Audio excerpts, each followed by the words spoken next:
Episode 4 of FX on Hulu's A Teacher.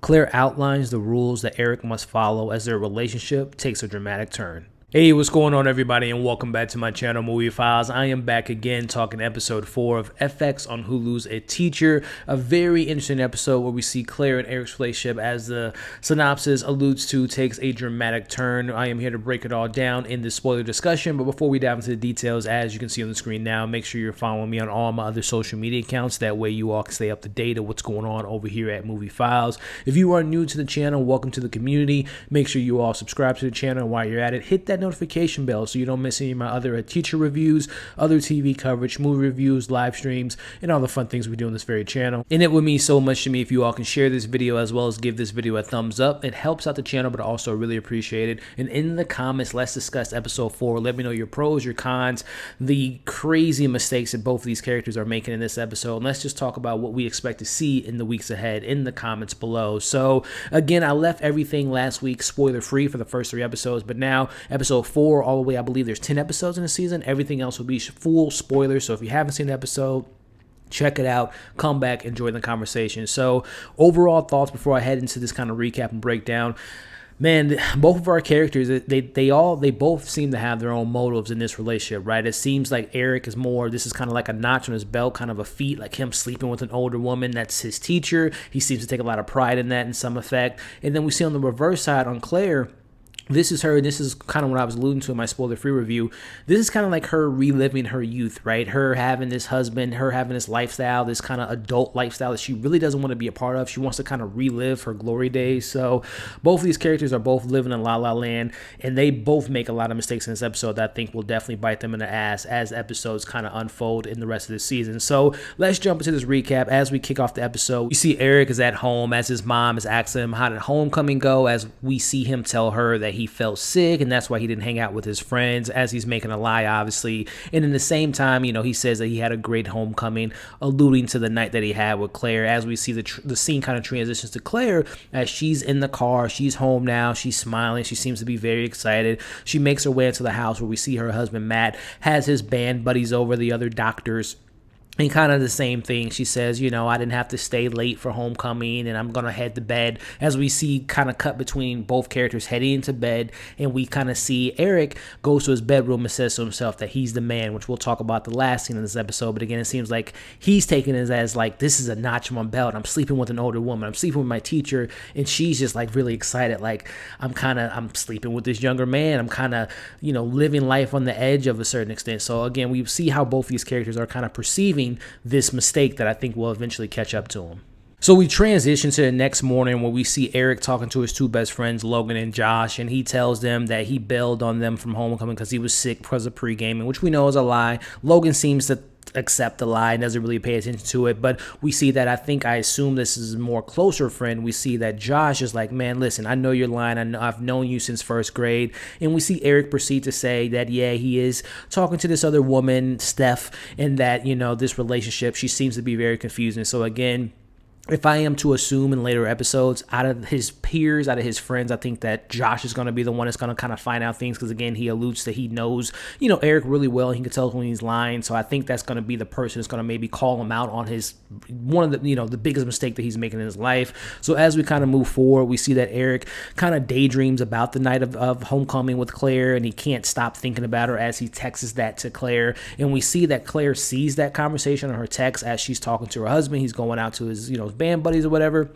She decides to delete the text messages that they've had so far, which, again, if they end up getting caught, you can delete it from your phone, but the records are going to show that you've been talking to this underage, you know, high school student. So we see that she deletes her conversations from her thread. We move forward. We see Allison calls out Eric for ghosting him or ghosting her at homecoming, and we transition to a classroom scene. And in this scene, we see, you know, Claire handing out papers.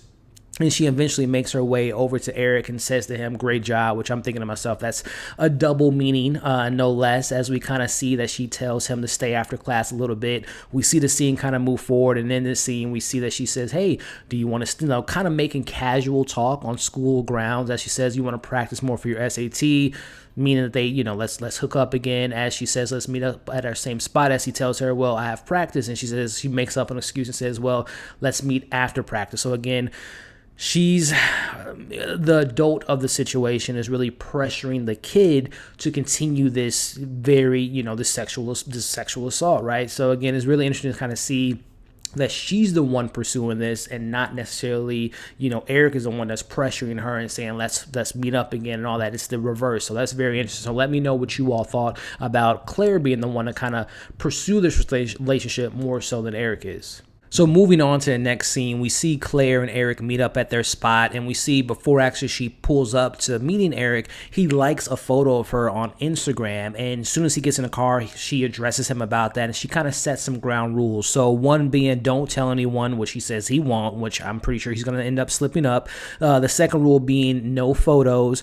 The third rule being changing the name of, obviously Claire to someone else. He shows that he's changed her name to Steph. And then the fourth rule was to meet only on Mondays and nothing on school grounds. So she lays out these 4 rules. She says, well, it happens to be Monday, and we see that they, before they hook up again, he says, well, I want to let you know, he dislikes the photos, but I like the photo. I think you look beautiful, giving her a compliment, and Claire says, well, it happens to be Monday, and they proceed to have sex. And I'm just thinking to myself, wow, the first time they hooked up, it was night, it was at least somewhat of a cover up because it's nighttime, right? It's kind of hard to see someone, having sex in public, but now they don't even care. They're doing this in the middle of the day, or at least in the middle of daylight. So it's just like, they're just going to end up getting caught. They're not, they're just really being stupid. And, it's also really important to kind of note that during these sex scenes that they've had sex twice, it doesn't appear that they're wearing, Eric's wearing protection. So as we can assume that maybe things can kind of play out, we know Claire and Matt are trying to have a child. If I were a betting man, I'm pretty sure if she get pregnant, it's going to end up being Eric's baby. So let me know if that's something you guys are thinking as well. So as we move forward, we see Claire's at home. She, runs into her husband who's cooking dinner, and, she seems to be upset, and he calls that out, and Matt says, what's wrong? She blames it on, the school.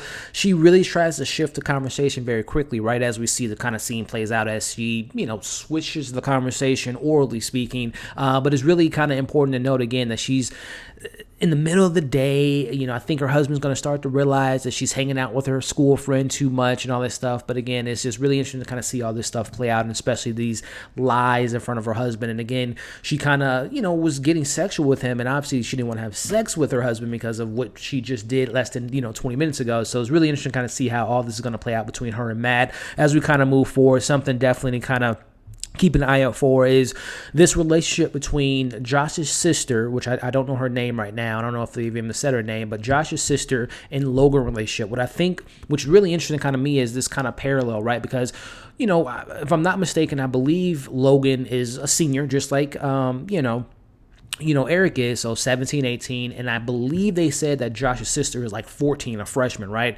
So we have another kind of dynamic in the show, this older person dating a younger person, but kind of the reverse of what's going on with Eric and Claire, which Josh's sister doesn't want to pursue this relationship with this older, Logan in this case, because we find out in this scene that Logan kind of pressured her to have sex the night of homecoming, and she didn't like that. So really kind of interesting parallels of story as he kind of tells Eric, well, I actually really like Josh's sister, and I should have went things about it a different way. But again, I think it's really interesting that the show has given us these two storylines of, again, someone pursuing someone younger than them. In this case, this being a 17, 18-year-old talking to a freshman 14-year-old versus, a 17-year-old talking to a 30-plus-year-old. So it'll be interesting to kind of see if we get more of that conversation, more of that discussion about the high school older gentleman talking to a young lady and how that kind of connects to our main storyline. So kind of moving forward with that, we see Claire having dinner with Catherine. As they're kind of talking, Catherine notices that, Claire has a hickey on her neck, and she kind of makes a joke, oh, it's so cute that you and your husband kind of,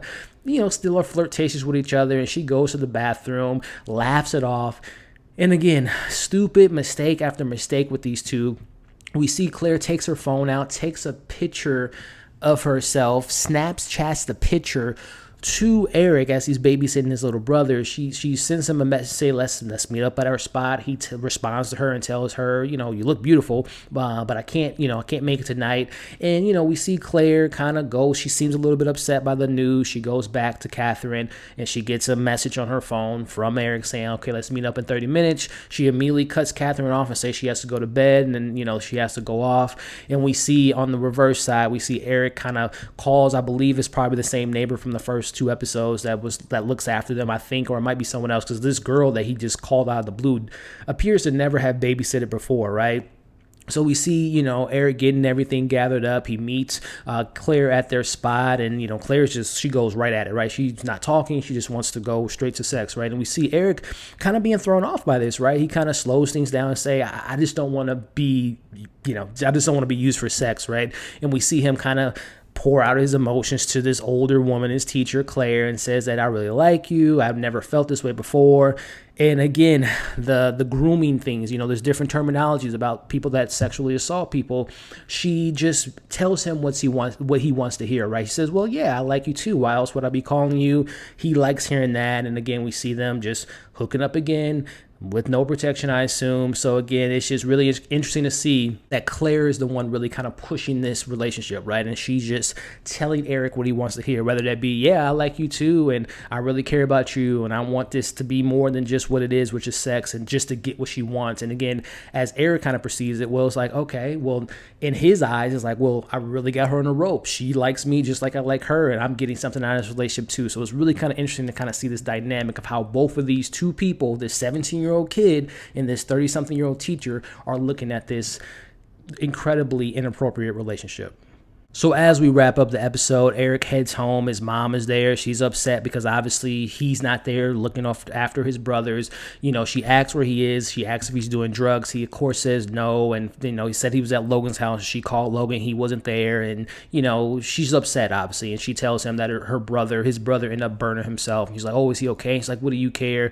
We see the episode ends as Eric goes to his bedroom, looks in the mirror, very similar to what he did at the very beginning of the episode. He tells himself that he's the man. So, overall thoughts of the episode, again, it's just showing that these characters are just in a lust. They both have their own type of motives. They have their own type of things within a relationship. Again, I look at Claire as someone that's trying to relive her glory days, relive herself as when she was younger in high school and college, as we found out in episode 3, when she took him to college, that she didn't really have like the college life. She didn't really live on campus. She had to commute between home and going to school. So she's trying to kind of relive that. She doesn't want to be in this adult relationship with having kids, having a doctor for a husband. She wants to go back to being a younger girl, right?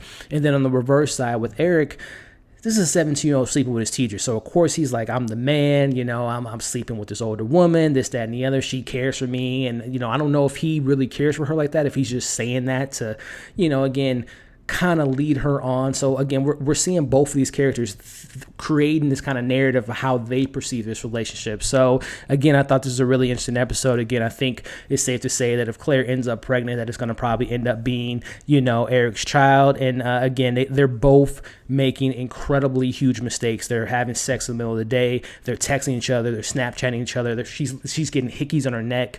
I mean, they're just being incredibly stupid. So to say the least, I think they're going to end up getting caught sooner rather than later. And I think it's going to either be Logan, it's going to be Catherine, or it's going to be her husband that's going to call her out with hickeys and stuff like that. So another very interesting episode. Again, I know this is not a very, a crowd pleaser of a show by any means. It's a very uncomfortable subject matter, but I applaud FX, or I should say FX on Hulu, for having a show like this, because we don't see that many stories like this. And this is something that happens a lot. And it's something that needs to be addressed on a lot of parts. So again, like I said last week, man, there's a lot of resources that you all can see in the links below. If you know someone that's been a victim of sexual assault, if you know someone that you think is being sexually assaulted, there's information and kind of an anonymous number. If you are that person, again, reach out to people, because there's people that can help out, because this is definitely a situation that needs to be addressed, right? So that's my thoughts on episode 4 of The Teacher. Let me know what you all thought of the episode, your pros, your cons, and what you think will be some things that we can look forward to in regards to how things are going to play out in the rest of the season. So as always, make sure to like, share, comment, subscribe, hit the bell so you don't miss any of my other reviews for this show, other TV shows I cover, other movies I talk about, and live streams that we do on this channel. Hope you all enjoyed this review. Hope you're staying safe, and we'll see you all on the next video.